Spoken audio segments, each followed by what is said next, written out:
مفتی صاحب، ایک مسئلہ اور پوچھنا یہ تھا کہ یہاں پہ سعودی میں oil and gas refinery plant ہے بہت سارا، اس کے اندر بہت ساری مسجدیں ہوتی ہیں، اور جب نماز کا وقت ہوتا ہے تو اول وقت سے لے کر کے آخر وقت تک، مثلا ظہر کی نماز جیسے 11:30 بجے سے 3:30 بجے تک ہے، تو لوگ مسجد میں آتے رہتے ہیں اور جماعت بنا کر نماز پڑھتے رہتے ہیں۔ تو اس میں ہمیں دو سوال پوچھنا ہے کہ کیا میں ظہر کی سنت پہلے پڑھوں یا جو جماعت ہو رہی ہے اس میں شریک ہو جاؤں، کیونکہ یہاں ایک جماعت ختم ہوتی ہے، پھر دوسری بنتی ہے، پھر تیسری بنتی ہے، اور یہ سلسلہ چلتا رہتا ہے اول وقت سے لے کر کے آخر وقت تک۔ اب میں سنت کب پڑھوں؟ اور دوسرا مسئلہ یہ ہے کہ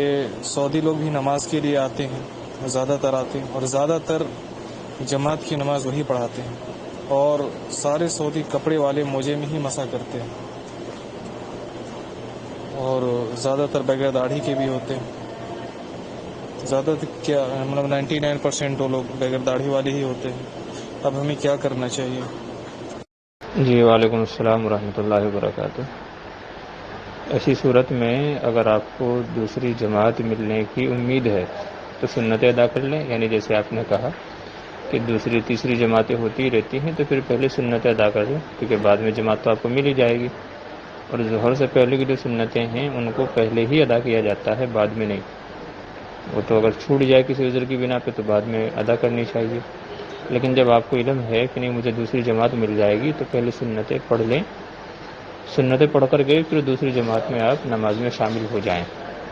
یہ تو ہے سنتوں کا مسئلہ۔ باقی جو آپ نے اور دو باتیں کہی ہیں کہ جو نماز پڑھاتے ہیں وہ موزے کے اوپر سونی جو موزہ ہوتا ہے اس کے اوپر مسا کر کے نماز پڑھاتے ہیں، تو علماء کا فیصلہ یہ ہے ہم ماناف کے یہاں کہ سوتی اور اونی موزے کے اوپر مسا جائز نہیں ہے، لہٰذا ایسے امام کے پیچھے نماز بھی نہیں ہوگی ہمارے اعتبار سے۔ جب مسا ہی نہیں ہے تو اس کا وضو بھی نہیں ہوا، جب وضو نہیں ہوا تو اس کے پیچھے نماز بھی نہیں ہوگی۔ تو اس لیے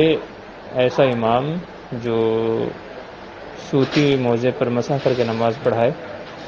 اور مزید آپ نے بتایا کہ داڑھی بھی نہیں ہے تو داڑھی کٹے شخص کی امامت بھی مکروہ ہے، تو یہ دو وجوہات جمع ہو گئی، اس کی وجہ سے بہتر ہے کہ آپ ایسے کسی شخص کے پیچھے نماز نہ پڑھیں، بلکہ جس کے تعلق سے آپ کو یقین ہو کہ یہ باشرابی ہے اور اس نے